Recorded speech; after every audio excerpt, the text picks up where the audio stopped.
I married a man who was the total package, rich, handsome, and tall. My colleagues and friends were all so envious. But after we got married, I was plagued by bad luck. One day I'd break my leg, the next I'd crack my head open. Then one day, I saw a question on an online forum. Have you ever heard of a feng shui wife? It's a person with a weak constitution and fragile fate who marries someone with a strong life force, using them to absorb their own negative energy. And I was the feng shui wife my husband was using to block his bad luck. Oh my God, what happened to your arm? My mom took the box of grapes from my hands, her jaw nearly hitting the floor. You just got over that sprained ankle, and now your arm is broken? What, did you buy a membership at the hospital?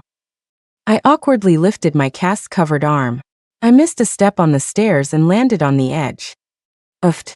My cousin's sharp, mocking laugh cut through the air. I told you so. Chloe can't handle this kind of wealth. She just wasn't born for it. The moment she got married, it was one sprained ankle after another, then a broken arm. What can you do? This kind of good fortune is just too much for her to bear. I rolled my eyes and gave a disgusted sigh. My aunt and cousin were over for a free meal again. My cousin Ashley has been competing with me since we were kids, who had better grades, a better school, more allowance, prettier dresses. After graduation, I landed a job at a major corporation, while my cousin passed the civil service exam and got a cushy government job at a state-owned company. From that day on, my aunt and cousin figured I had lost the game for good. In their eyes, for a girl, there was no better prize than a stable government job. Until I started dating Julian. Julian was my boss and one of the most famous entrepreneurs in our city, a true second-generation heir. He was the golden boy, and the line of women at the company trying to get with him could have stretched from here to France. But for some reason, out of everyone, he chose me. When we first started dating, my aunt would tell my mom with a worried look that rich playboys are all fickle, and that I shouldn't be a fool and let myself get used. It wasn't until Julian formally came to our home with his parents to propose that my aunt finally shut her mouth. Seeing me roll my eyes at Ashley, my aunt grumbled. Hey Chloe, what's with that face?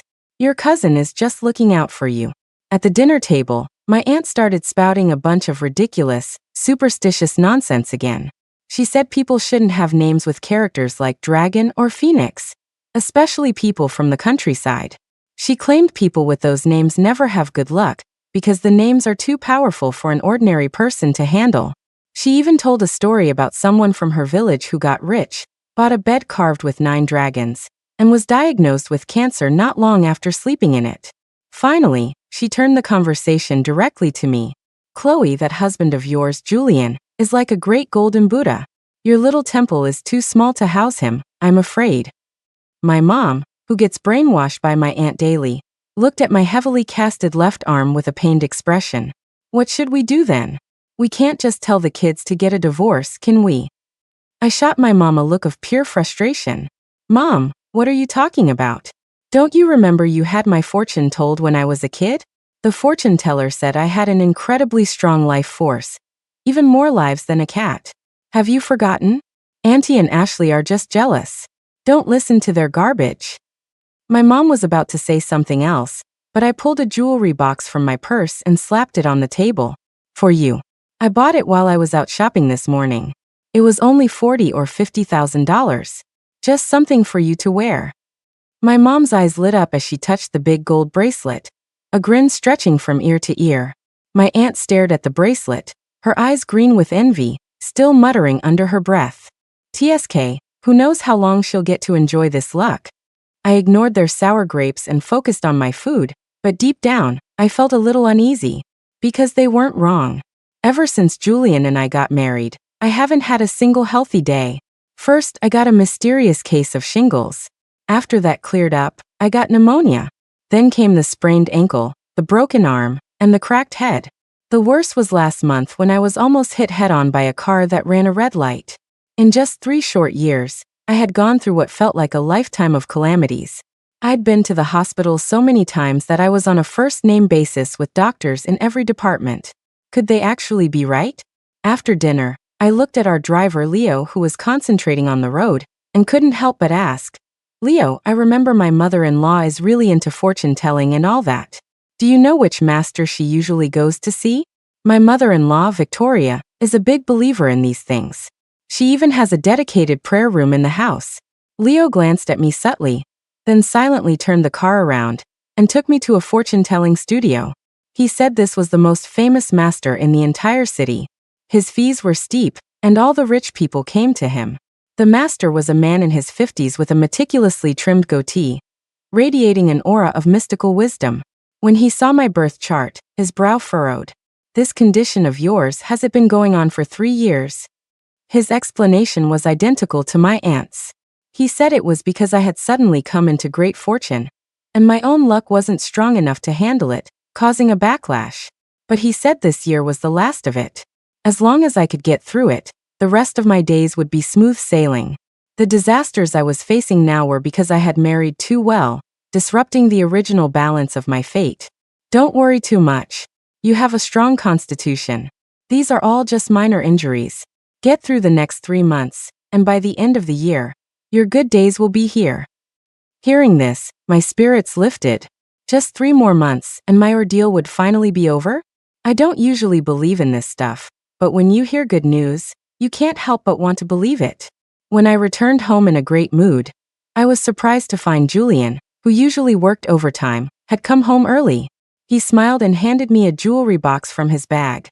"A gift for you. Do you like it?" I looked up at this tall, handsome man, and suddenly, the pain in my broken arm didn't seem so bad. Julian was the perfect husband every woman dreamed of, rich, handsome, romantic, and gentle.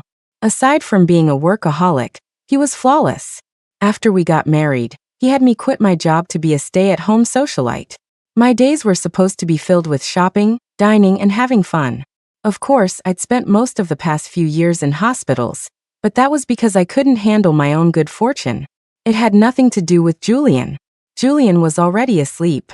I lay contentedly on the sofa with a face mask on, my cheeks still flushing a little as I remembered our earlier passion. Julian's work was demanding, and he often flew all over the country on business trips. We didn't actually get to see each other that much. But on the 1st and 15th of every month, no matter how busy he was, he would always come home to spend a romantic night with me. It was just that the timing, the 1st and the 15th, was a little strange. It was like how ancient noblemen were required to visit their primary wives on those specific days.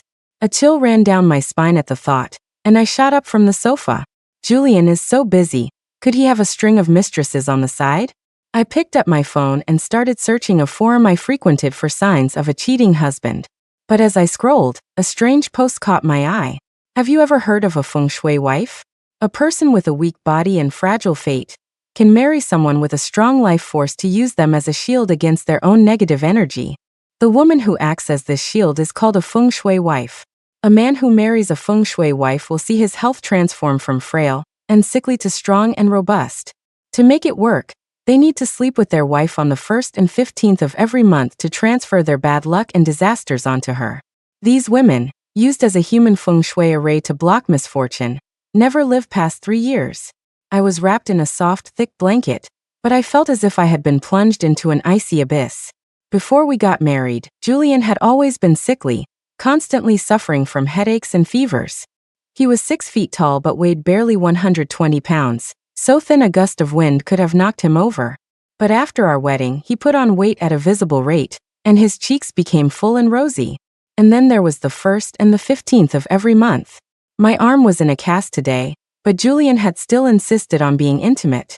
Could all the things I've been through not be because I couldn't handle the good fortune, but because I am Julian's feng shui wife? The more I thought about it, the more my hair stood on end. Just then, a hand wrapped around my shoulders from behind. "Honey, you're still up? What are you looking at?" In a panic, my fingers went limp, and the phone fell onto my lap. Julian reached over, peeled off my face mask, and gently pinched my cheek. "This mask is already dry. Don't just sit there like a dummy. It's 10:30. Time for bed." Julian was very concerned about my health. Not only did he have our housekeeper, Mrs. Davis, make me nourishing soups and tonics every day, but he also set a strict sleep schedule for me. He would wake me up at 7 a.m. sharp every morning, and pull me into bed before 10:30 p.m. every night. Before, I found all these things incredibly sweet. Now they just filled me with suspicion. Julian must have been truly exhausted, because he fell asleep almost instantly. I lay in bed with my eyes wide open. Scenes from when we first met to when we fell in love flashing before my eyes. The Blackwood Corporation was famous in our city. The pay was excellent, and the benefits were top-notch. With my resume, it should have been nearly impossible for me to beat out the crowd of Ivy League graduates and pass the interview. But the Blackwood family had a strange requirement. All interviewees had to fill out their exact date and time of birth. And just like that, without doing much of anything, I was hired. Not only was I hired, but I was also selected for Julian's executive assistant team. There were 7 of us on the team, including me, 3 men and 4 women. At first, Julian showed no special interest in me. Then the other assistants started calling in sick all the time. One's parents got into a car accident and needed care. Another got sick and was hospitalized. One even had a house fire and had to move. It was a random assortment of disasters, as if all the bad luck in the world had landed on them. I was the only one who didn't take a single day off in my first year, holding down the fort with stubborn resilience. After that, the way Julian looked at me started to change. He would buy me exquisite dinners when I stayed late to work, offer to drive me home, and send me flirty text messages after I got back. When he confessed his feelings with a diamond necklace, it felt so unreal, like a giant pie had fallen from the sky and hit me square in the face. Even my own parents said that me landing Julian was a miracle, like our ancestors' graves had started emitting sacred smoke. Time to wake up, sleepyhead. Julian pulled open the curtains, and the sudden light stung my eyes. Please just let me sleep a little longer. My mind was racing all last night. I tossed and turned until almost dawn before I finally fell asleep, and now I was completely exhausted. Mrs. Davis has already made breakfast. You need to sleep early and wake up early to be healthy. Come on, get up. Julian's voice was as gentle as ever, but it held a firmness that couldn't be refused. Remembering the post I saw last night, a jolt went through me. I sat up abruptly, instantly wide awake. I scarfed down my breakfast with one hand, and the intensity of it seemed to startle Julian. Slow down, no one's going to steal it from you. I'm going to be in France for the next 2 weeks on a business trip. You stay home and rest up. Let that arm heal. Don't go running around, you hear? Julian fussed over me like a worried mother, and I nodded obediently again and again. As soon as he left, I locked myself in the bathroom and started searching for yesterday's post. There were security cameras all over the house. I had to be careful not to let the Blackwood family find out. I opened my browser history and my heart sank. The post had been deleted. I refused to give up and searched again and again. I looked up feng shui wife, but nothing came up. It was as if the post had never existed. Was everything yesterday just a hallucination? Ma'am, you've been in there a while. Are you all right? The other housekeeper, Sarah, called from outside the door. I stood up from the toilet, opened the door, and looked at her with a feigned expression of embarrassment. I got lost in a video, and my legs fell asleep. Sarah looked at me, not knowing whether to laugh or cry. She helped me to the sofa, then knelt down and started massaging my calves. What are your plans for today, ma'am? I stared thoughtfully at Sarah's gentle face, and a completely new suspicion popped into my head. Is Sarah spying on me? Thinking back, apart from sleeping, I rarely had a moment to myself in this villa. Even my afternoon naps weren't my own. After about an hour of sleep, Sarah would gently wake me up, saying that sleeping too long would give me a headache and affect my sleep at night. During the day, my mother-in-law always liked to drag me around to do this or that. If I stayed in my room for even a little too long, she would get upset. The bedroom is for sleeping. During the day, you should be in the living room to keep the house feeling alive. The housekeepers and drivers had all been with the Blackwood family for years. On my first day here, my mother-in-law had drilled it into me that I had to be kind to the staff and not put on airs. She said Mrs. Davis and Sarah had watched Julian grow up. They were servants in name, but family in reality. So even when they made me uncomfortable, I felt awkward saying anything. After all, the gap between my family's background and Julian's was just too vast. In this house, I walked on eggshells. Once the seed of doubt was planted, it began to sprout and break through the soil. Julian, my mother-in-law, Sarah, Mrs. Davis, and the driver, Leo, every one of them seemed suspicious. Any one of them could be a part of this. And their goal was to make me behave as a feng shui wife for 3 years until the term was up, and I died blocking Julian's bad luck.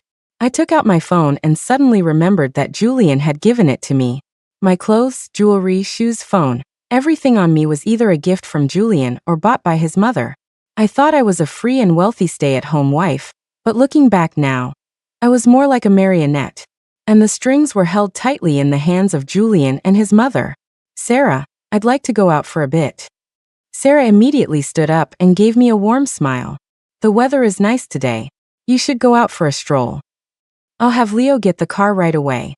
Are you going to the Galleria or the downtown plaza?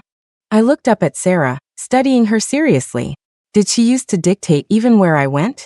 I had Leo drive me straight to my parents' house. My mom was happy to see me, but she couldn't stop nagging. Oh, you're still running around everywhere with your arm in a sling.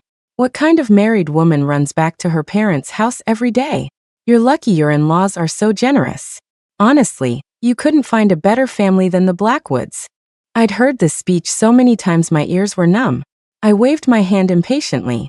Mom, do you know where I can find a fortune teller, like one of those street vendors? My mom's eyes lit up, and she gripped my hand tightly. Oh, you're finally willing to believe in this stuff. Your aunt might be harsh, but there's some truth to what she says. We may not be able to handle all this good fortune, but we can find a master to help us break the curse, don't you think? My mom chattered on for a while before pulling out her phone and carefully showing me a photo. See, your aunt said this is the best master in the city. We're not going to those quacks in the park. They're just out to scam you.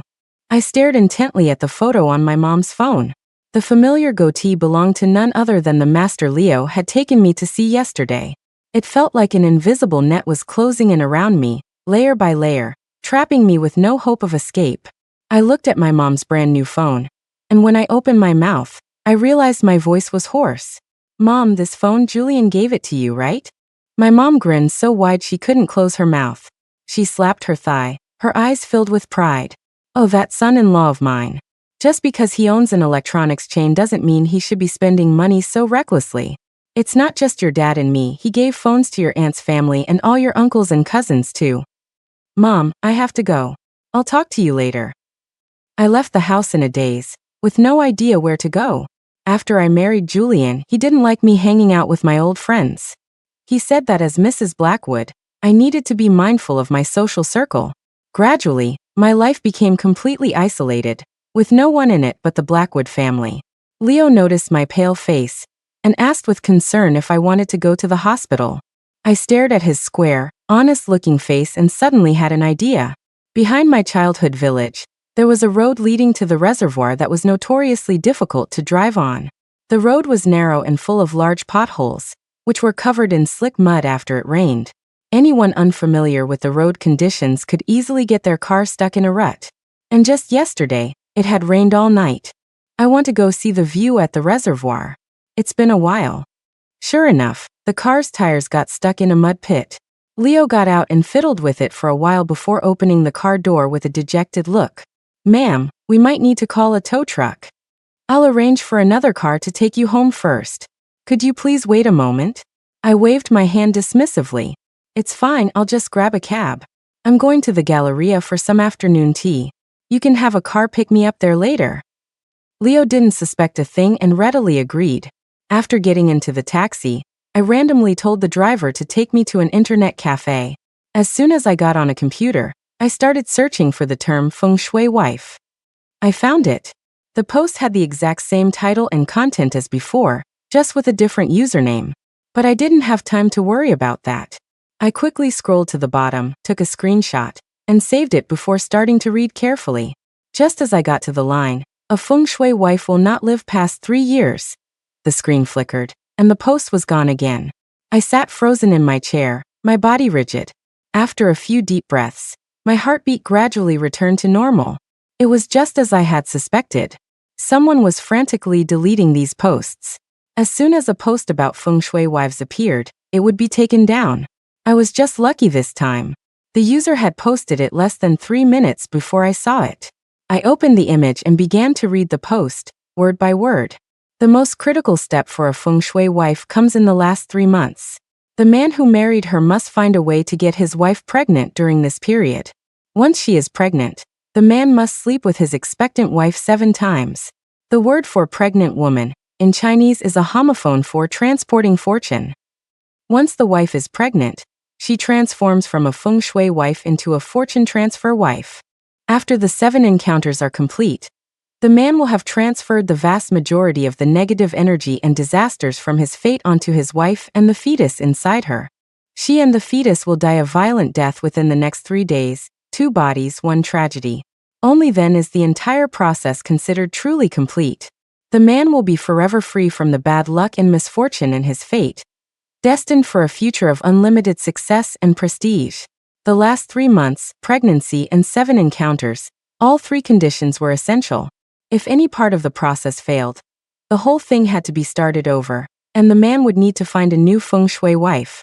It was a short article, but it took me a full hour to read. I wanted to tell myself it was all nonsense. Feng shui wife, fortune transfer wife, the whole thing was absurd to the point of being laughable. But why is it that in the nearly 3 years Julian and I have been married, we've never used contraception, yet my stomach has remained stubbornly flat? And Julian and his mother have never once mentioned having children. My mother-in-law even consoled me, saying we were still young and there was no rush. I'm only 26, but Julian is already. Thinking about the vitamin pills I took every day, a chill ran down my spine. Maybe they weren't just simple vitamins. Starting last month, my mother-in-law switched my pills. She said the old ones were just average, and that she'd found a better, more expensive brand that I should remember to take daily. At the time, I was touched by her generosity. Now, I realize it was all premeditated. I pinched the bridge of my nose. I must be going crazy. I've been married to Julian for almost 3 years, and yet my trust in him can't stand up to a random post written by a stranger. When I got home, I was surprised to find Julian, who was supposed to be in France on business, had come home early. As usual, he handed me a gift, a stunning, luxurious diamond bracelet. Happy. I'm not going anywhere for the next 3 months. I plan to stay home and spend some quality time with you. I looked up at this handsome, gentle man feeling dazed. 3 months. Julian pinched my cheek affectionately. That's right, 3 months. Are you just so happy you're speechless? Sherlock Holmes said that when you have eliminated all which is impossible, then whatever remains, however improbable, must be the truth. I don't believe in this many coincidences. The post might be outrageous, but every single detail it described matched what was happening to me. I wrapped my arms around Julian's waist and buried my face in his chest. He'd been gone for just a few days, but his chest felt even firmer. Yes, so happy I'm speechless. Today was not the 1st or the 15th of the month, but it was my ovulation day. The fact that Julian chose to return on this specific day was telling enough. Tonight, Julian was noticeably more passionate than usual. After we were done, he even slipped a pillow under my hips. Chloe, it's time we had a child. I nodded solemnly, as docile and obedient as ever. Whatever you say. My obedience clearly pleased Julian. He stroked my hair, then pulled a black card from his wallet and handed it to me. Here, go buy yourself some bags and clothes. I calmly took the card and tucked it into my purse. This was the payment for my life, of course. I was going to hold on to it. The next morning, Julian got up and went to work. Not long after I finished breakfast, Sarah diligently brought me a bowl of bird's nest soup. Ma'am, drink this quickly. It's top-grade blood nest. It won't be as good if it gets cold. Just leave it there. I just finished eating. But Sarah pushed the bowl closer to me. Her tone was gentle but firm. Ma'am, it's better to drink it now. My eyes darkened. Something was off about Sarah today. It was a small, delicate white porcelain bowl, the red soup contrasting beautifully against it. It looked very tempting. I shot Sarah an annoyed glare. You're so pushy. I already said I don't want it. With that, I stood up, took the bowl, and drank it all in one gulp. Without another glance at her, I turned and walked away. As I left, I could feel Sarah's eyes glued to my back, like thorns pricking my skin. There was definitely something wrong with this soup. I hurried to the bathroom and spat everything in my mouth into the toilet. I wiped my mouth clean and returned to the living room, where I noticed Sarah's eyes constantly darting toward me. Wherever I went, her gaze followed. When I sat down on the sofa and turned on the TV, Sarah kept looking up at the grandfather clock on the wall. What was she waiting for? Suspicious. I decided to close my eyes and pretend to be asleep. The moment I did, Sarah let out a visible sigh of relief. She walked over and gently shook me a few times. Mung? Mung.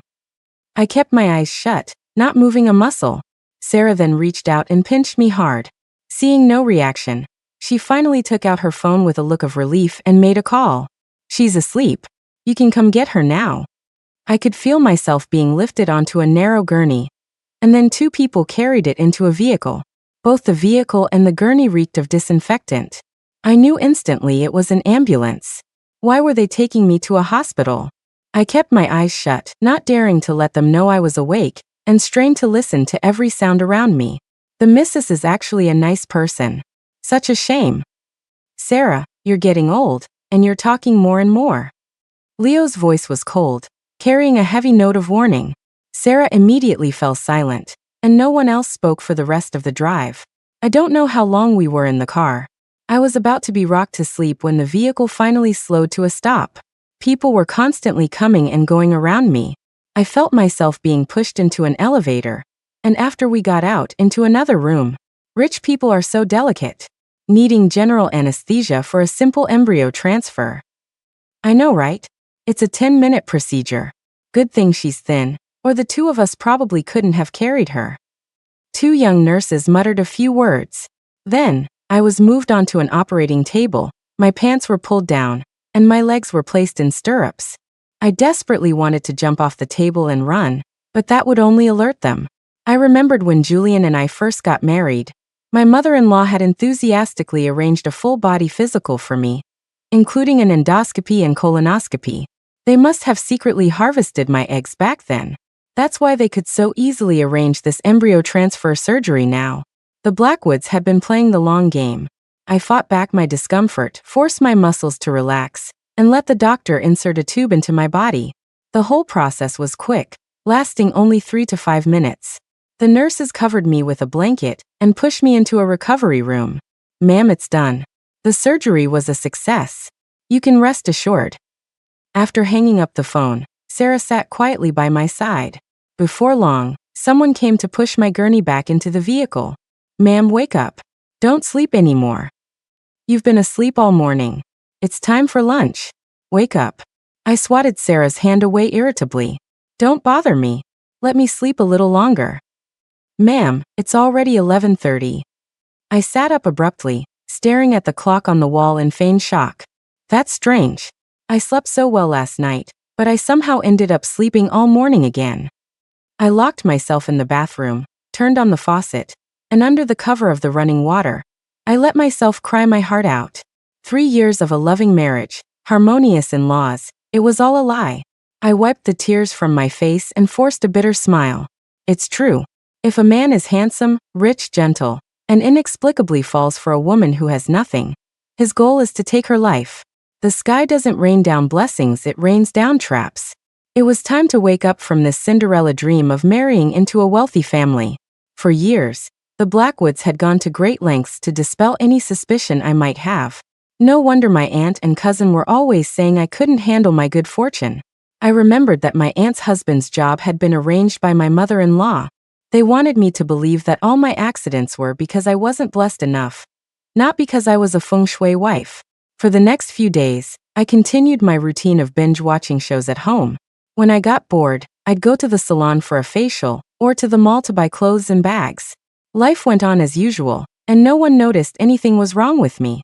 Except now, there was a new phone secretly hidden in the water tank of my bathroom toilet.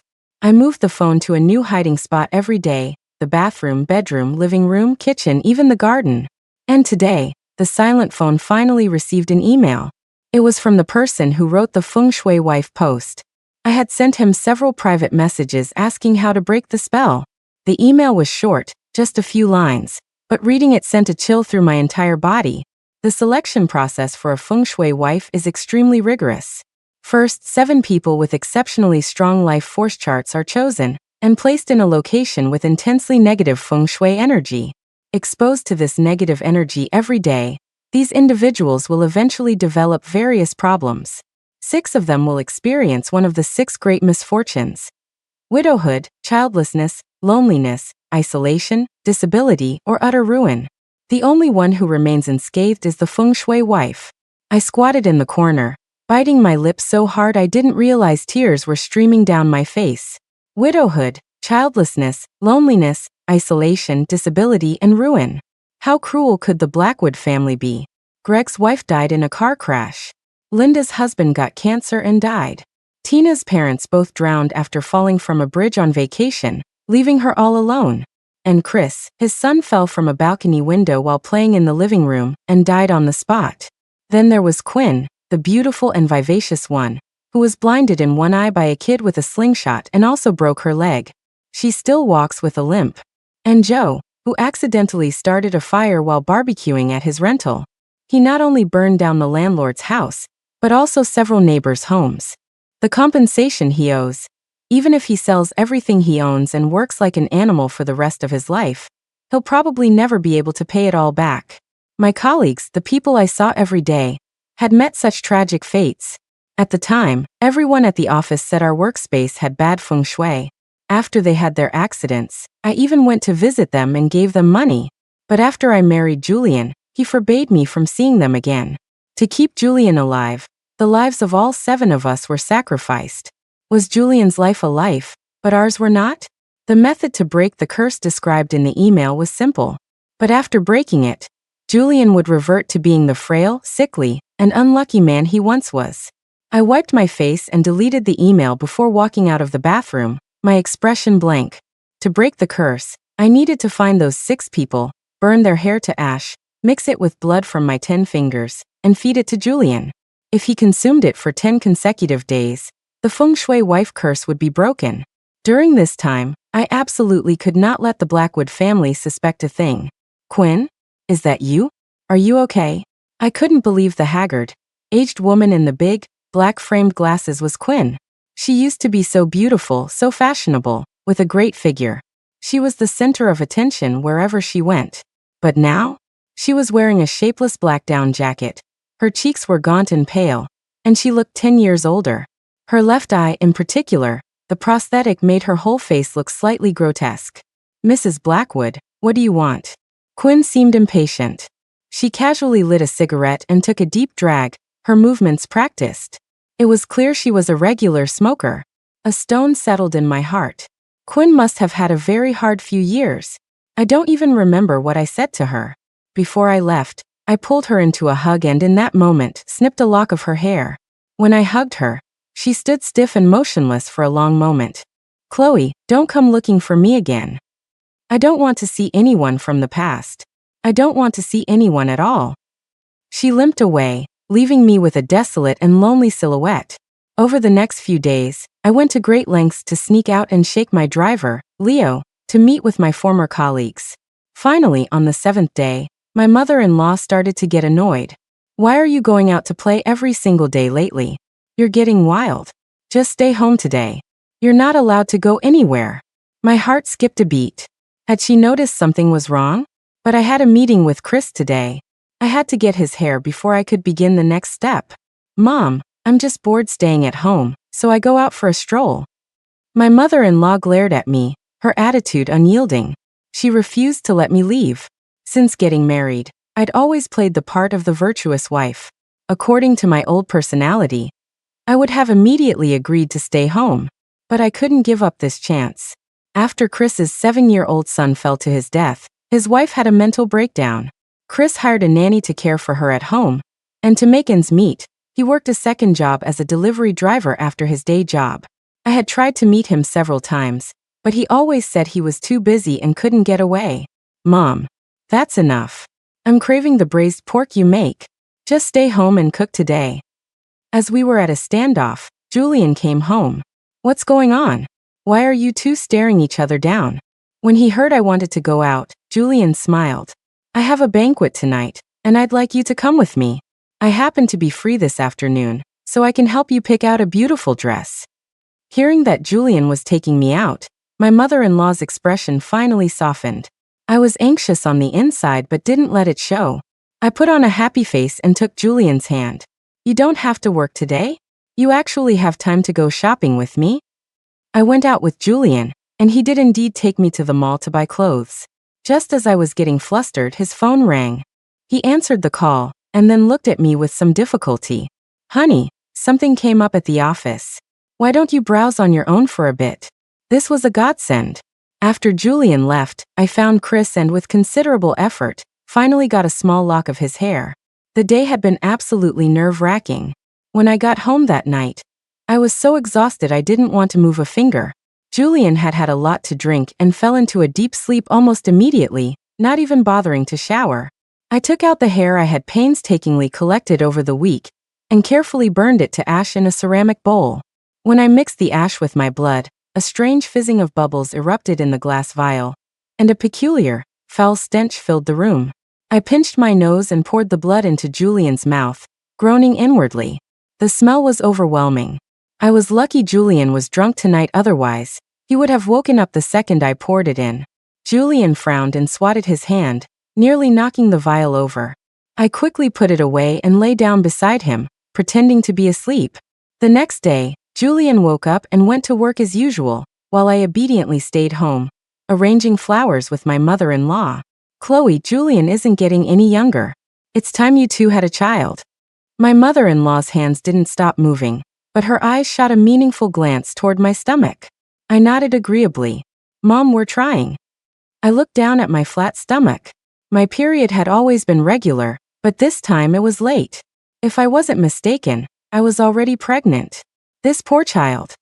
His arrival wasn't because his parents were eagerly anticipating him. He wasn't even born yet, and his father had already arranged his tragic end. I had planned to keep the news from my mother-in-law, but a moment later, Sarah came out of the bathroom after cleaning, looking nervous.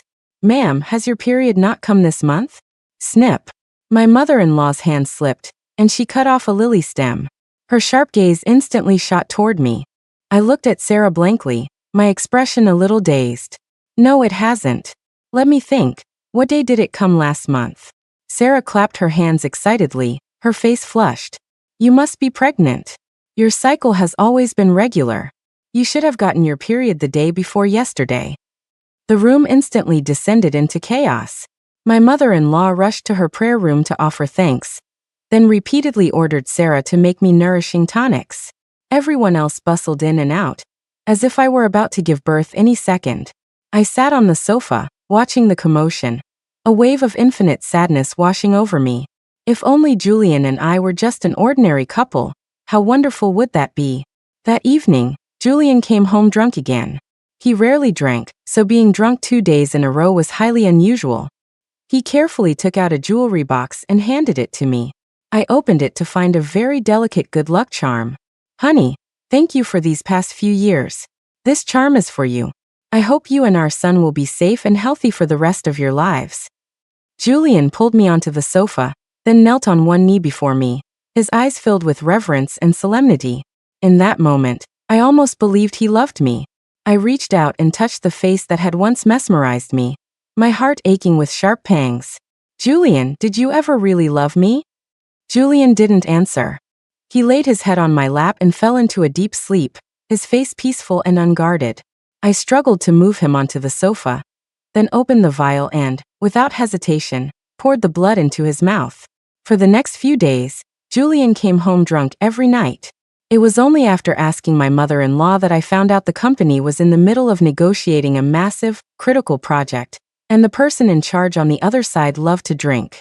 To land this client, Julian would probably have to keep drinking for another week. 1 week. The timing was perfect, so perfect it was as if fate itself wanted me to stop all of this. The final day finally arrived. Julian was still passed out on the bed. I looked at his handsome profile and for some reason, couldn't bring myself to do it. After today, Julian would no longer be the dashing, radiant young master of the Blackwood family. His body would rapidly weaken. The company he inherited would be plagued by bad luck, and his life would be shrouded in misfortune and disaster. He would probably never be able to smile again, would he? What a shame. He had the most beautiful smile in the world.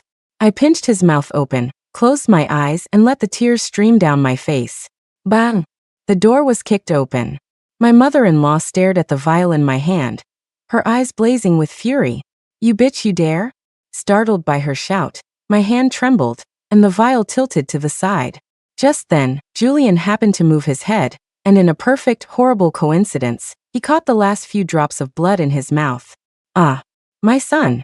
My mother-in-law charged at me, shoved me aside, and threw her arms around Julian, trying to pry his mouth open.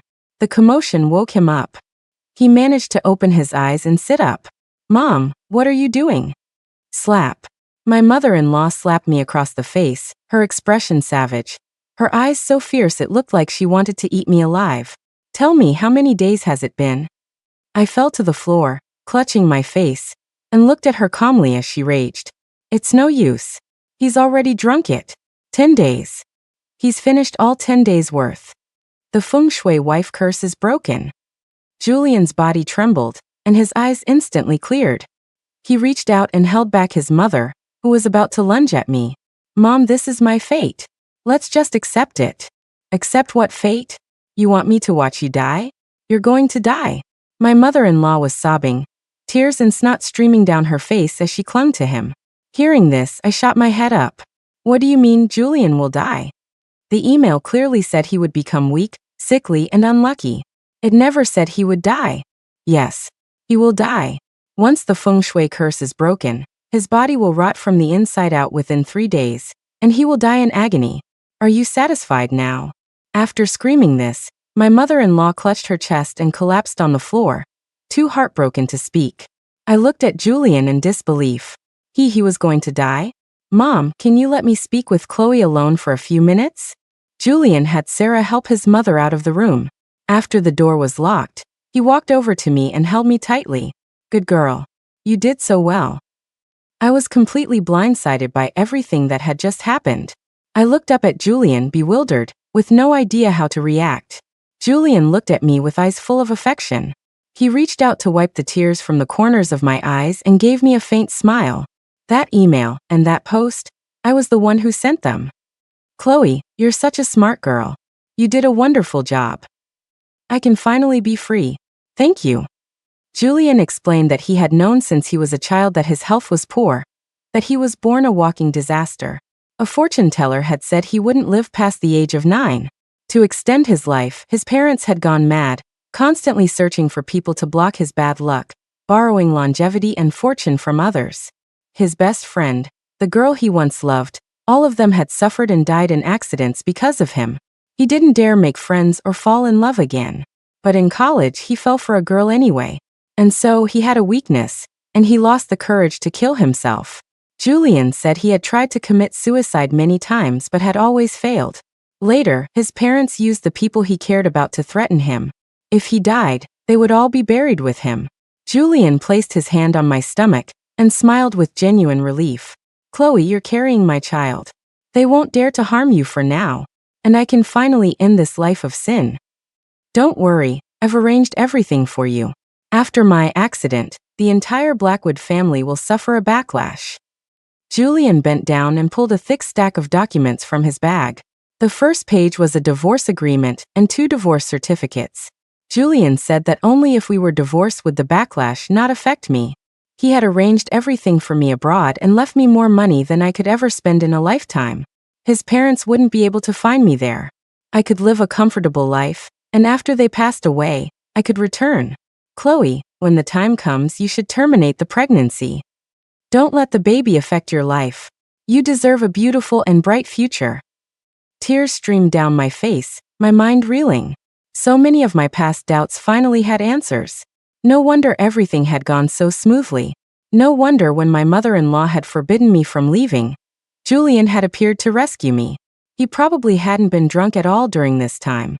So every day when I fed him the potion, he was wide awake. To trick me into breaking the curse, he lied and said that afterward he wouldn't die, just become weak and unlucky. What must have been going through Julian's mind as he drank the medicine I prepared? You've seen my colleagues, haven't you? Then you should know that someone like me doesn't deserve to live. Julian held me with all his strength, as if trying to merge me into his very bones and blood. My efforts these past 3 years weren't in vain. This time I was finally able to protect you.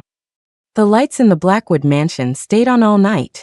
The backlash came faster than I could have imagined. Julian began vomiting large mouthfuls of blood and soon fell into a coma, unconscious. His mother stayed by his side, never leaving, and ordered the driver, Leo, to watch me. But Leo secretly took me to the airport. In my suitcase were a fake ID and passport. "Ma'am, you have to go now." The plane was about to take off, but I remained frozen in my seat. Leo was frantic, sweat beading on his forehead. "If you don't go, you'll be dead once the baby is born." I gave Leo a final, tearful look, then grabbed my suitcase and walked away without looking back. The flight was 10 hours long, and I cried for 10 hours. By the end, my eyes were swollen shut, and I had no tears left to cry. The moment the plane landed, I turned on my phone. An email was waiting for me. "Chloe, I'm gone. I hope we can be husband and wife again in the next life. The question you asked me that day, I can answer it seriously now. I have always loved you. I loved you in the past, I love you now, and I will love you in the future." Epilogue. The backlash against the Blackwood family was severe. Julian didn't even last a full day. He passed away that same night. Just as he had predicted, the family business was hit with one disaster after another: lawsuits, accidents, and endless trouble. I sat by the Rhine River, sipping tea, as news about the Blackwood family continuously popped up on my phone. Julian's father fell ill and was hospitalized, leaving the massive mess of the company for his mother to manage. She looked old and haggard, a completely different person from the elegant, fashionable woman she used to be. "Oh, you're Chinese. Are you here on vacation?" I looked up to see a young female student standing across from me. She looked excited. "I'm studying here. You look so beautiful drinking your tea just now. Could I possibly sketch you?" I nodded and stood up. The girl's eyes widened in surprise. "Wow, your belly is so big. How many months are you? I didn't even realize you were pregnant." I placed a hand on my stomach and smiled gently. 5 months. It's twins, a boy and a girl." The end. The next story. My family has been a line of debt knife peddlers for generations. The Xie family owes my family for a blade, a debt they promised to repay with a marriage. It was a union that Ethan Xie considered a deep personal shame. He allowed the servants to bully me and paraded a string of lovers before my eyes. Worse, on the eve of our wedding, he demoted me from wife to concubine to marry another. But what they didn't know is that you can't default on a debt to a debt knife peddler. "Clara Song, what do you think you're doing?" Rosalind shoved the door open without ceremony. The crimson pomegranate red of her skirt billowed like a wave, bringing a gust of cold air with it. I didn't look at her, keeping my head down and focusing on the handkerchief I was embroidering. The maids in my courtyard had never shown me any respect. No one served me tea, no one attended to me, and certainly, no one guarded my door. Anyone could walk into my courtyard as if it were an abandoned lot. I was used to it. "You may be of low birth and plain looking, but your needlework is quite good." Rosalind leaned in closer to inspect the pink peony on the cloth, her eyes widening in admiration. Her personal maid, Ruby, stood to the side, covering her mouth with her hand as she snickered. "You're mistaken, my lady. It's because she's from a lowly background that she needs to practice her embroidery. Unlike our estate, where we have more than a dozen professional embroiderers, when would Our Lady ever need to lift a finger?" Rosalind was Ethan Xie's cousin. Her family members were merchants to the crown, making them fabulously wealthy. After my engagement to Ethan was announced, she was the one who protested the most. In her eyes, her cousin was from a good family, handsome and talented, a match even for a princess. And I, a country girl with a plain face, wasn't even fit to be his maid. So every time she visited the Xie estate, she made a point to come to my courtyard and cause trouble for me. Just as I bit off the last thread, Rosalind snatched the handkerchief from my hands. "This is nice. It's mine now." I reached for it. "No, I need that handkerchief." I had come to the Xie estate at 14. Upon my arrival, the family gave me a small, remote courtyard to live in and assigned 2 maids to serve me. But both maids had airs about them and were not easily ordered around. Moreover, the food they brought me each day consisted of nothing but vegetable buns, leaving me seeing green. I was never full, so out of desperation, I started embroidering small items to sell. All the money I earned was spent on snacks to fill my stomach. Rosalind had snatched the last few sachets I embroidered, which meant I hadn't eaten any meat in 10 whole days. She started to wrestle with me for the handkerchief. She had always been pampered, so her strength was no match for mine. Rosalind failed to get the handkerchief and instead slipped and fell to the ground. How dare you? You hit me. I'm going to tell my cousin. Her willow leaf brows shot up, and she bit her lip, storming out of the room in a fury. Before long, she returned, dragging Ethan by the sleeve into the courtyard. Apologize. Ethan had barely steadied himself before the cold words fell from his lips. Clara Song, apologize to my cousin. Now, the Xie family has treated you well all these years, never letting you go hungry or thirsty. I never thought you'd be so petty as to steal my cousin's handkerchief. You are a disgrace to the Xie name. Ethan Xie was blessed with handsome features. His posture was as straight as a pine, his face like jade, his features picturesque. Unfortunately, he also possessed a mouth that spoke. When I first arrived at the estate, I had secretly admired him. What young girl doesn't dream of love? Especially when Ethan was so handsome and destined to be my future husband. But over the years, his attitude toward me had frozen even the warmest of hearts. This handkerchief is mine. I didn't steal anything from her. Rosalind's eyes immediately reddened, and she looked at Ethan with large, tear-filled eyes. Cousin, what is she implying? Is she trying to frame me for taking her handkerchief? Since I was a child, what treasure have I not been able to obtain? Why would I need to take something of hers? Ethan doted on his cousin. Seeing her wronged, his expression darkened. Without another word, he snatched the handkerchief from my hand. He was much stronger than I was. Caught off guard, I was pulled off balance and fell backward onto the ground. Uffed. Rosalind's tears turned to laughter, her eyes full of triumph. I pushed myself up, only to find that my palm had been scraped by a small rock when I braced my fall. Blood was seeping from the wound. Seeing my hand, Ethan grew even more annoyed, his tone laced with regret. Clara Song, are you an idiot? You're a grown woman, and you can't even stand properly. With that, he grabbed my hand and used the handkerchief he had just taken to gently wipe the gravel from my palm. The servants in this courtyard need to be disciplined. They can't even sweep a path clean. Does it hurt? Wait here, I'll get the medicine box. Ethan hurried off, not even sparing Rosalind a glance. I stared after him, unable to process the feeling in my heart. Ethan was always like this. He'd slap you, then offer you a piece of candy. It made one's heart feel like a pile of dying embers, where a gentle puff of air could make them flare up again. Sometimes I even thought he liked me. It was just that he himself was unwilling to admit it. Cousin. Rosalind stomped her foot in frustration, but her calls couldn't bring back the hastily departing Ethan. She turned her head and stared at my face, her almond-shaped eyes filled with a venom that was out of place for her age. Clara Song, don't you get cocky. A lowly person like you isn't even worthy of carrying my cousin's shoes. I will not let you marry him. After spitting her threat, she gave me a hard shove and stormed off with her maid. I stood in the courtyard for a long time. The sun had set, but Ethan's medicine box never appeared. I figured he wasn't coming back. Whatever. It was just a little scrape. Unexpectedly, that evening, Lady Xie's head attendant, Mrs. Gable, came to my courtyard in person. The maids with her carried a wedding dress made of a priceless, shimmering starlight brocade that cast a dazzling glow under the candlelight. Mrs. Gable gestured, and the maids presented a chest of gold and silver threads. The wedding is set for 2 months from now. This dress has been tailored to your measurements. According to the customs of the capital, the embroidery on the gown must be done by the bride herself. I've heard Miss Song is a skilled embroiderer, so you should spend the next 2 months in your room preparing your trousseau. My marriage to Ethan had been arranged when I was 3 years old. The Song family always keeps its word. Once a promise is made, it is never broken. So, even though the Xie family treated me poorly, I never thought of renouncing the engagement.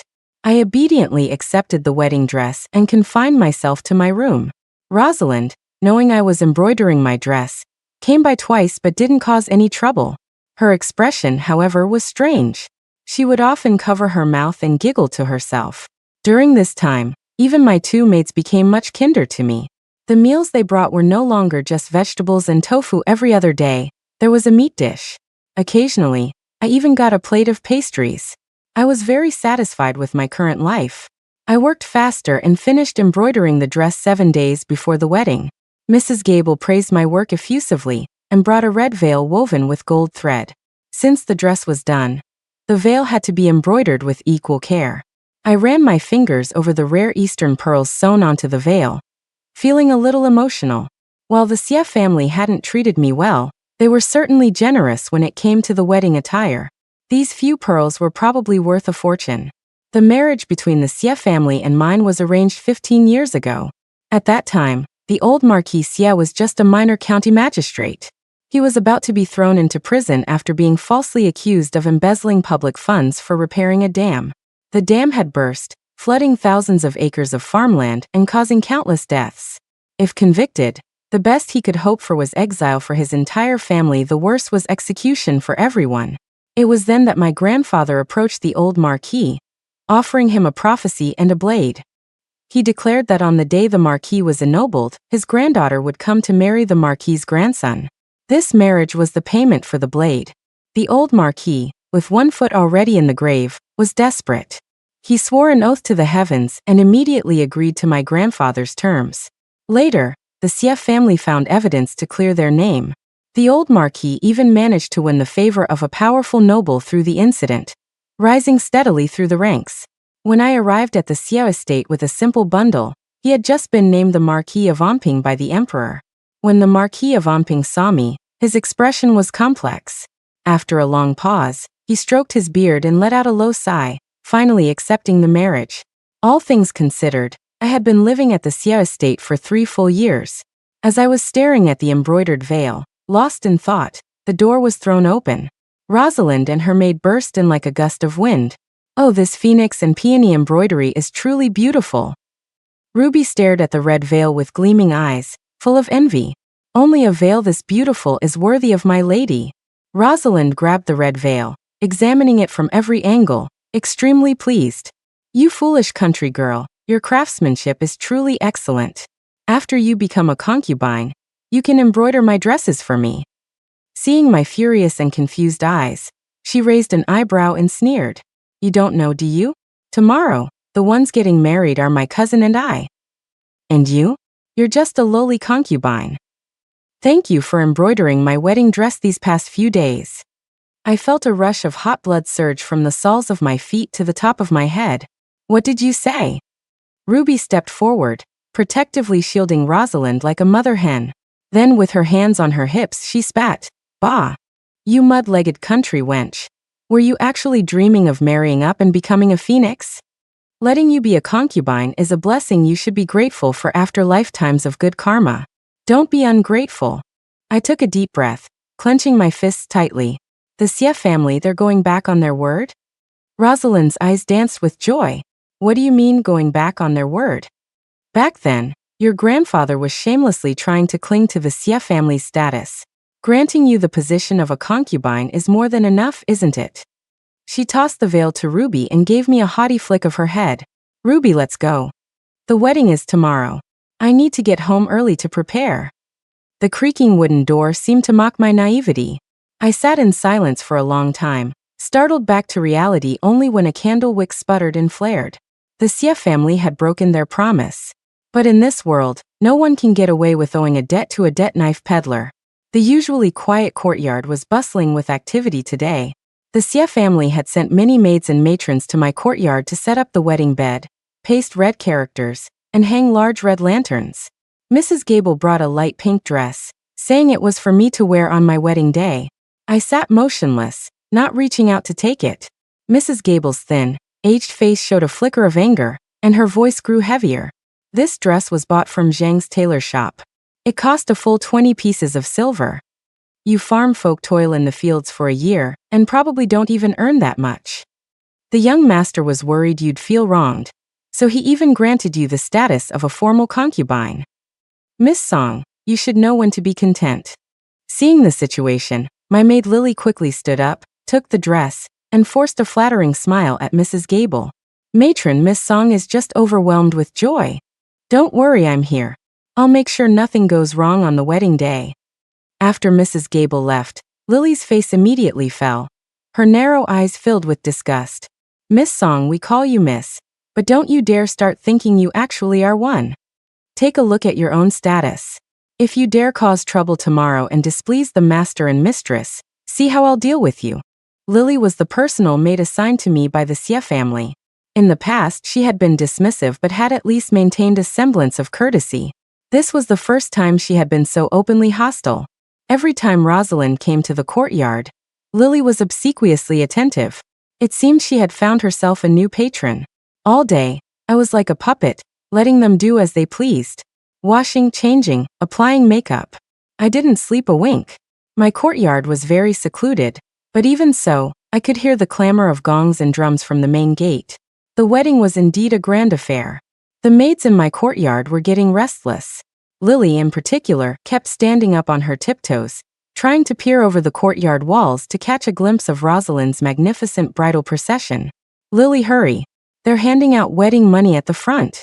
A young maid ran in, holding a string of copper coins tied with a red cord, her face beaming with joy. The new mistress's attendant is followed by several servants carrying 10 full baskets of coins, handing them out to everyone they see. Lily could no longer contain herself. She stood up with a flick of her sleeve. I'm going too. The other maids and matrons followed suit, all running off and giving me a rare moment of peace. I poured myself a cup of tea and quietly watched the steam rise, carrying the distinct, fresh scent of green tea. Well, a fresh scent mixed with a faint hint of mold. The Xie family really was something. On such a joyous occasion, they couldn't even spare a few decent tea leaves for me. I let out a small, contemptuous laugh and pushed the teacup aside. Once Rosalind entered the gates and bowed to the heavens and earth with Ethan, the ceremony would be complete. Then the debt would be official. Tonight would be the night I collect. It had been a long time since anyone had dared to default on a debt to a debt knife peddler. I poured myself a fresh pot of hot water and proceeded to eat all the pastries the maids had prepared. One must eat and drink one's fill to have the strength for business. As dusk fell, a few of the maids returned to the courtyard, but after a short while, they left again with excited expressions. I overheard them saying they were going to watch the traditional wedding night teasing. I raised an eyebrow, changed out of the watery pink dress Lily had forced on me, and pulled a white gown from my wardrobe. According to the rules, a debt knife peddler must wear white when collecting a debt. Collecting debts, after all, often leads to loss of life. Wearing white is also a sign of mourning for the deceased. Oh, the bride is so beautiful. What a perfect couple. Look at them, a match made in heaven. The chorus of praise came to an abrupt halt when they saw me. The Xie family was at the height of its power, and many guests had come to witness the ceremony. Though the bridal chamber was large, it still felt crowded. The room was filled with relatives of the Xie family. I glanced around and recognized few of them. Clara Song, what are you doing here? Rosalind's maid was the first to see me. When she saw I was dressed in white, she was so furious she nearly fainted. Rosalind's face turned from red to white. She clutched her dress, casting a look of utter grievance at Ethan. Cousin, look at her. A vein throbbed in Ethan's temple. After a long moment, he took a deep breath and walked toward me, his face cold. Clara Song, stop making a scene. Go back to your room for now. I'll come see you tonight. What in the world are you wearing? Go change now. Then, forcing a smile, he turned to the crowd and explained, my apologies, everyone. A household concubine, being unreasonable. She's come to make a scene out of jealousy. Please forgive the disturbance. A few of the women in the room were Rosalind's relatives. Hearing this, they were very displeased. A concubine with no manners should be beaten and sold off. Exactly. It would be right to beat her to death. How can the Xie family not even control a single concubine? The murmurs from the crowd made Ethan's face grow even darker. He could no longer contain his anger. He grabbed my wrist, his grip so tight it felt like he would crush my bones. Get out. Now. I stood straight and tall in the room, scanning the crowd. So many people. The more people, the better. The more people, the faster the news would spread. Ethan Xie, have you ever heard of the debt knife peddlers? Debt knife peddlers are followers of the legendary sage Giguzi. The blades they carry are only for loan, never for sale. They leave behind a prophecy, and when it comes true, they return to collect their payment. 15 years ago, my grandfather loaned a blade to the old Marquis Xie. He foretold that when the Marquis was ennobled, I would come to collect the debt. That debt was my marriage to you. At the time, the Xie family was facing disaster. The old Marquis was about to lose his head. It was my grandfather who introduced the Marquis to that powerful noble. It was my grandfather who told him to wait under the old locust tree in the east of the city, which is how he found the evidence to overturn his case. In exchange for saving the lives of the entire Xie family, you offered this marriage. Ethan Xie, do you think you got a bad deal? Ethan stared at me in shock. After a long pause, he frowned and said, "Is what you're saying true?" I was a little surprised myself. What, did the old Marquis not tell you? Rosalind could no longer contain herself. She stood up infuriated and came to push me. What nonsense about debt knife peddlers. You're just making things up. You're just a country bumpkin. With what power could your family possibly have saved the Xie family? Today is my wedding day. You're just jealous, so you're making up this huge lie out of spite. Cousin, look at her. She dares to slander the Xie family for being ungrateful. Ethan's gaze turned sharp. The bridal chamber was filled with the capital's elite. If what I said got out, the Xie family's reputation would be ruined.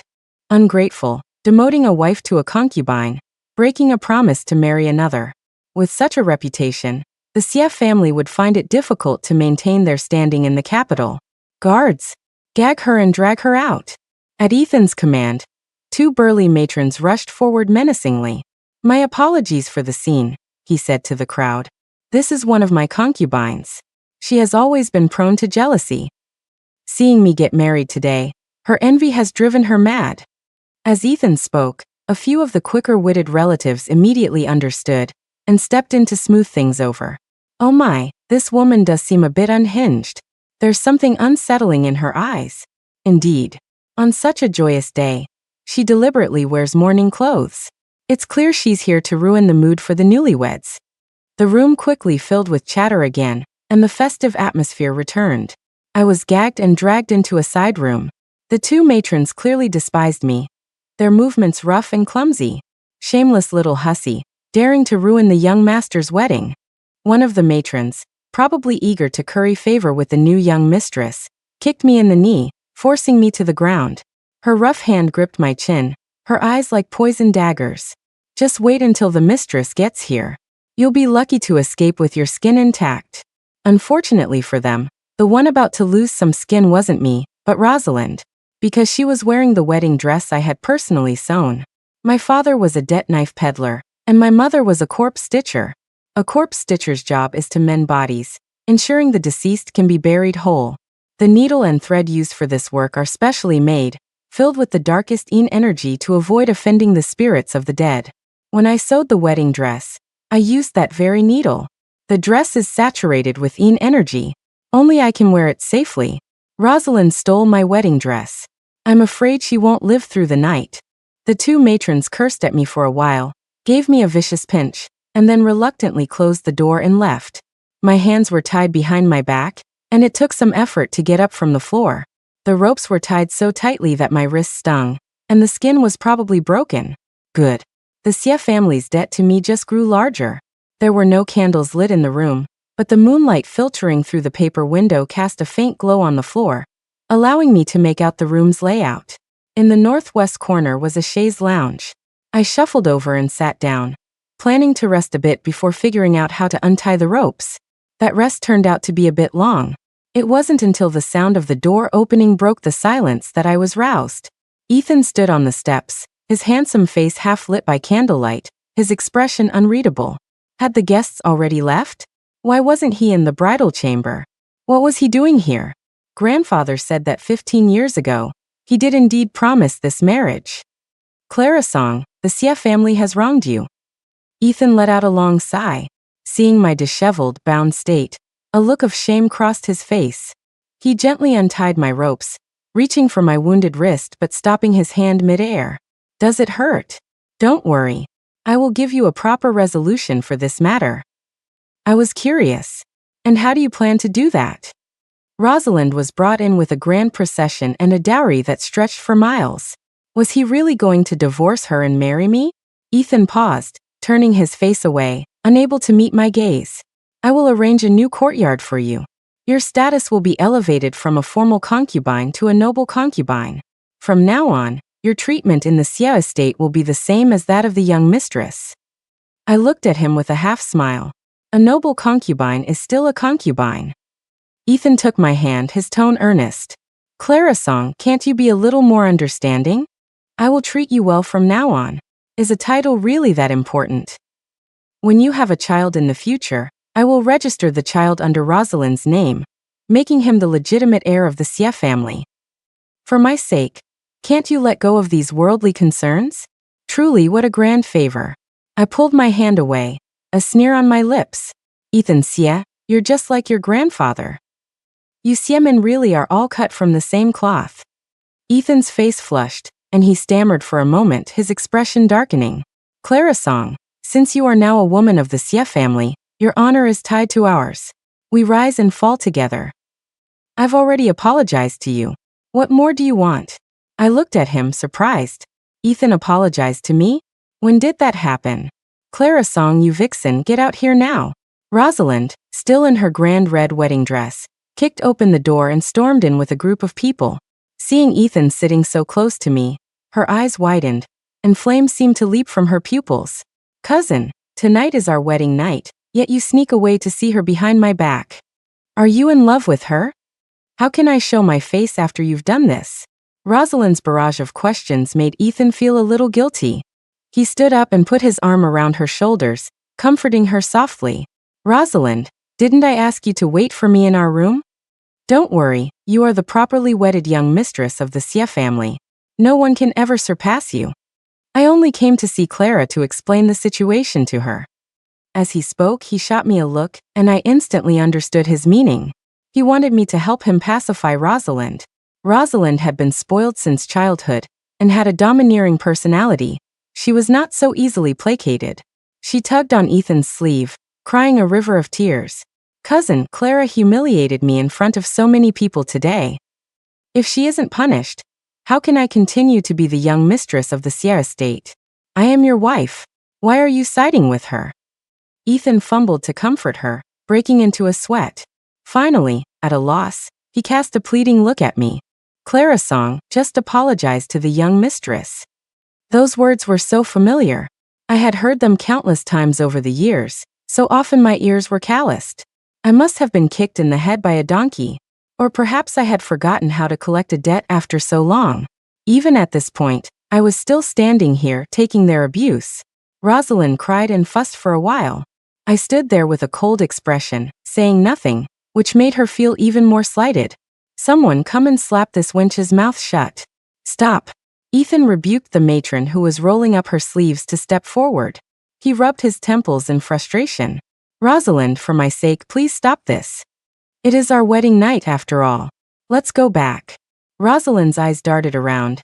Then she turned and pointed a delicate, pale finger at me. I'll go back, but she has to kneel and kowtow to me 3 times. I am the main wife and she is a concubine. It's only right that she kowtows to me, isn't it? Ethan hesitated for a moment before finally yielding to Rosalind. Just as he always did. Nothing had changed. Clara Song, serve the young mistress a cup of tea. Rosalind's furrowed brow relaxed, and her eyes filled with triumph. She sat down haughtily in a chair, and gestured for a maid to pour the tea. A cup of scalding hot tea, still steaming, was quickly brought over. I stood ramrod straight, my expression impassive. Rosalind's anger, which had just subsided, flared up again.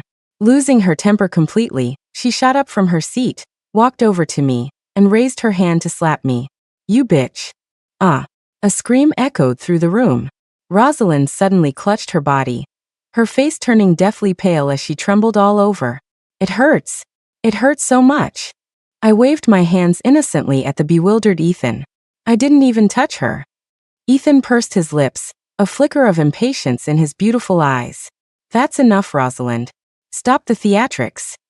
Rosalind ignored him, her cries growing more frantic. Help me. There are bugs. Bugs are biting me. It hurts so much. Cousin, it's Clara Song. It must be that bitch Clara Song who poisoned me. Her accusations were so wild that even her maid, Ruby, couldn't bear to watch. Ruby glanced awkwardly at Ethan and stepped forward to try and calm Rosalind. Young mistress, the young master is watching. Seeing that no one believed her, Rosalind became even more agitated. She screamed as she tore at her exquisite, ornate red wedding dress. There are bugs on this dress. So many bugs. Her eyes widened in terror, as if she had encountered something truly horrifying. Unfortunately for her, no one else believed it. Seeing her acting so hysterically, Ethan was both angry and annoyed. Rosalind, that's enough. What are you all standing there for? Get the young mistress back to her room. In this, they were indeed wronging Rosalind. The hour of midnight had arrived. The wedding dress had become a ghost dress. Wearing it, Rosalind would feel a pain that gnawed at her bones and flesh, a sensation indeed like being bitten by insects. Moreover, once this dress was put on, it would fuse with the skin. To take it off, one would have to shed one's own skin. Who told her she liked wearing other people's wedding dresses so much? Since you put it on, don't take it off. Rosalind was delicate and pampered. She had never even scraped her skin before, let alone endured such pain. The intense agony had already destroyed her reason. Now only one thought consumed her. Get this damn dress off. Ruby tried to hold her back, but was no match for her strength. The frenzied Rosalind was immensely powerful. She shrieked as she desperately tore at her clothes. She was fond of painting her nails, which she kept long and sharp. She had always taken great care to maintain her beautiful nails. But now, those very nails were her undoing. She screamed and clawed at the dress, her long nails digging into her flesh. Each time she ripped off a piece of fabric, she tore away a chunk of skin and flesh with it. For a moment, it was hard to tell whether the vibrant red was blood or the dress itself. Everyone in the room was horrified by the gruesome sight. By now, even the dullest person realized something was terribly wrong. The maids shrieked and backed away, none daring to step forward and stop her. Rosalind! Rosalind, what's wrong with you? Quick, call a doctor. Ethan, frantic and furious, kicked Ruby, who had retreated beside him. You're all useless. If anything happens to the young mistress, I'll have you all skinned alive. As if waking from a dream, the maids and matrons finally rushed forward to restrain Rosalind. It was quite a spectacle, much more entertaining than the wedding night teasing. It was late, and the commotion from the side room was so loud that it had awakened the masters of the Xie household. Even the old Marquis Xie appeared, his face etched with weariness. Excellent. Everyone was here. A family should be together, after all. Nice and complete. A few maids tied Rosalind up with ropes and stuffed a handkerchief in her mouth to keep her from biting her tongue. Lady Xie was Rosalind's aunt. She had watched her grow up and loved her dearly. Seeing her in this state, she was heartbroken, constantly wiping away tears. What's happened to my dear Rosie? Hurry, call for a doctor. What kind of illness is this? Ruby stood huddled to the side. Hearing this, her eyes lit up, and she stepped forward, pointing at me. It must be her. My lady was fine, but as soon as she touched her, this happened. That's right. The wedding dress. She's the one who embroidered it. Lady Xie's gaze shot toward me like a sword, and the old Marquis's eyes were dark and grim as he stared at me without a word. I looked at the old Marquis and bowed slightly. Marquis Xie, since you have renounced this marriage, you must return the blade to me. The old Marquis's face turned ashen. After a long moment, he let out a cold snort. A rusty, broken blade. I threw it away long ago. I sighed with regret. What a pity. That blade was very expensive. Ethan, seeming to want to de-escalate the conflict between me and his family, stepped forward and bowed to the Marquis before trying to mediate. Clarasong, it's just a blade. How expensive could it be? I will compensate you for it. I shook my head and looked at the old Marquis, my face impassive. You can't afford it. This blade must be paid for with a life. Almost as soon as the words left my mouth, the old Marquis bellowed. Insolence. Guards. Concubine Song, for reasons of jealousy, has assaulted the main wife, an act of insubordination. Drag her out and give her 30 lashes. Grandfather. Ethan was shocked. He rushed forward to stand in front of me. Grandfather, the Song family did, after all, do our family a great service. A sneer twisted the old Marquis's weathered face. What service? A broken blade and a few vague prophecies. The Xie family's success today is entirely due to my own hard work. Do you have any idea how much I've suffered and endured to get to where I am today? People are always like that. When faced with hardship, they lament the unfairness of fate. When they soar to great heights, they become smug and self-satisfied, believing it was all their own doing. They exaggerate their own efforts and overlook the things that mattered most. I, Xie Yuanzhou, am the Marquis of Anping, an honor bestowed by His Majesty himself, a title to be passed down through generations, a family of great power. My grandson could marry a princess. Why should he marry a country bumpkin? All because of a broken blade? The more the old Marquis spoke, the angrier he became, a murderous glint appearing in his eyes. Guards, drag this enchantress who has defiled my family's name out and beat her to death. Years of living in a position of power had made the old Marquis accustomed to looking down on others. In his eyes, commoners were ants. Killing a few ordinary people was no different from crushing a few insects. Ethan's pupils contracted, and he looked up at the old Marquis in disbelief. Seeing his grandfather's stern expression and cold eyes, he knew he was serious. He frantically turned to Lady Xie pleading, "Mother, please talk some sense into grandfather." Then he ran to me and gripped my shoulders. "Clarasong, apologize to grandfather. Kneel down and kowtow to him now. If you like kowtowing so much, do it yourself. Why do you always have to drag me into it?"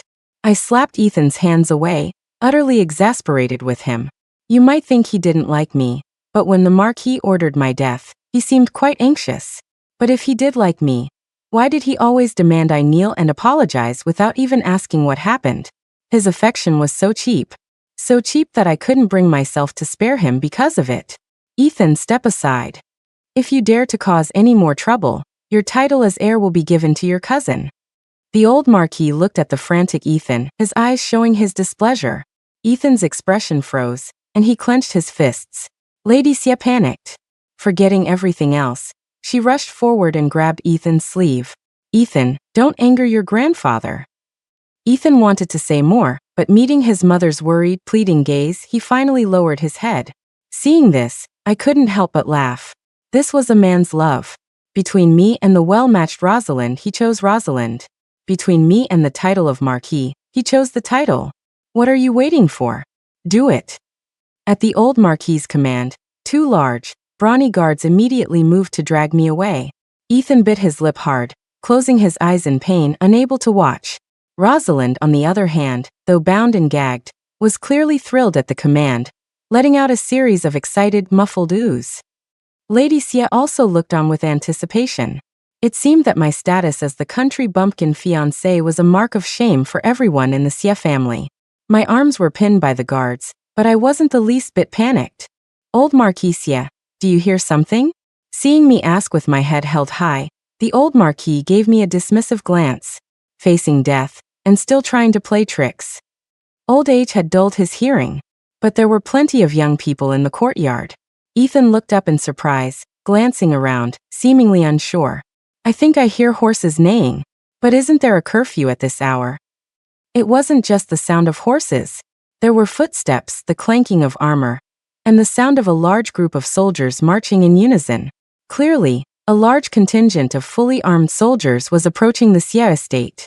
The old Marquis finally heard the commotion, and his expression underwent a dramatic series of changes. It was as if he wanted to cry, yet also to laugh. Finally, upon seeing the young man leading the soldiers, his expression turned to one of complete despair. His lips moved for a moment before he fell to his knees in a dejected bow. "Your servant greets His Highness the Crown Prince." The Crown Prince didn't even look at him. Instead, he strode quickly to me, his young but authoritative face showing a hint of respect. "Miss Song, it has been a long time. Are you well?" The Xie family was stunned. Even Rosalind stopped struggling, her eyes wide with disbelief as she stared at me. The old Marquis looked as if he was about to have a stroke at any moment. The guards holding me, seeing the Crown Prince greet me, were terrified out of their wits. They were now on their knees, kowtowing desperately. Ethan's beautiful eyes were filled with confusion. "Clarasong, how do you know the Crown Prince?" I rubbed my sore arms and raised an eyebrow at him. "Of course I know him. Because the Crown Prince owes a knife debt to my Song family. And today he is here to repay it." The powerful noble the Xie family had originally allied with was the third prince. And the prophecy my father gave the Crown Prince was that the third prince would try to assassinate him to seize the throne. In return, the Crown Prince promised me that he would place the fate of the Xie family in my hands. If I wanted them to live, he would be lenient. If I wanted them to die, the The Xie family would be implicated in the third prince's treason and executed to the last member. After hearing my words, the old marquis clutched his chest, gasping for breath like a sick old ox. Lady Xie simply rolled her eyes and fainted into Mrs. Gable's arms. Only Ethan stood up in surprise, even trying to take my hand. Clara, you're a part of the Xie family too. You wouldn't just stand by and watch something happen to us, would you? I pushed him away in disgust. The man was ridiculously stupid. Ethan Xie, when your grandfather was about to have me killed, why didn't you say I was part of the Xie family then? Ethan stammered for a moment before hesitantly speaking. Grandfather was just angry. You're young and have always been healthy. 30 lashes wouldn't have killed you. I never wanted you to die. After the punishment, I would have hired the best doctors to treat your injuries. I nodded. So 30 lashes won't kill someone, is that right? Fine. Your Highness, please have the Xie family judged according to the law. Whatever their crime, so be their punishment. But before their sentencing, please grant each of them a gift of 30 lashes. Lady Xie, who had just regained consciousness, fainted again upon hearing this. The only one spared from the flogging was Rosalind. After the soldiers untied her, she madly tore off her wedding dress, leaving her body a bloody mess without a single patch of intact skin. She looked less than human, a truly horrifying sight. The old marquis, naturally, could not escape a death sentence. The rest of the family fared better. Conscription and exile, 1,000 leagues away, to the northern frontiers. Before the execution, I went to the dungeons to see the old marquis. He had grown terribly thin, as if his life force had been drained overnight, and he was on the verge of death. Marquis Xie. Does this scene feel familiar? Without my grandfather's blade and prophecy, this would have been the Xie family's fate from the start. The fact that your family enjoyed 15 more years of glory and wealth is already a bargain for you. Seeing me, a sharp light suddenly flared in the old marquis's cloudy eyes. He crawled over and gripped the bars of the cell, the veins on the back of his withered hands bulging. Clara Song, I was wrong before. It was all my fault. If the Song family could loan me a blade once, can you not loan me another? My grandson is frail. He may not survive the 3,000-mile exile. Can you not leave a single root for the Xie family? I thought for a moment. In all my time at the Xie estate, it seemed no one had ever shown me a kind face. Ethan led the charge in despising me. The other children from concubines naturally followed his lead. They treated me like a shuttlecock, kicking me around whenever they felt like it. So I brushed off my skirt, stood up, and shook my head at the old marquis. I don't like the Xie family. My blade cannot be loaned to you. The old marquis slumped to the ground, 2 streams of clear tears running down his aged face. The heavens want to destroy my Xie family. Not the heavens. It was your own broken promises, your family's own arrogance and blindness that brought this upon yourselves. With that, I didn't spare the old marquis another glance. As I passed another cell, Ethan called out to me. I had no patience to speak with him, but he shouted, Clara Song, did you never even like me, not even a little? I stopped and thought about how ridiculous he was. Like you for what? For letting others bully me? For your whole family treating me with contempt? Or for always protecting Rosalind? Ethan fell silent, his eyes reddening as he bit his lip hard. After a long moment, he managed to choke out a few words. I'm sorry. I walked slowly out of the dungeon. The sudden light made me squint. After days of continuous rain, the sky had finally cleared. I looked up at the red sun, feeling my mood brighten along with it. Time to go. There were still so many debts waiting for me to collect. The end.